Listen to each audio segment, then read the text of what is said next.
You ask Tiger to solve. This deals with linear equations with one unknown. The final result is x equals 17/12. Let's solve it step by step. Simplify the expression. Simplify the arithmetic.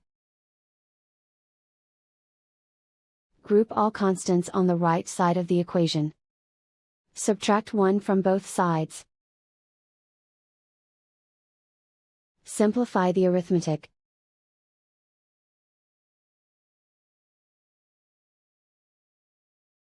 Isolate the x. Divide both sides by 12. Simplify the fraction.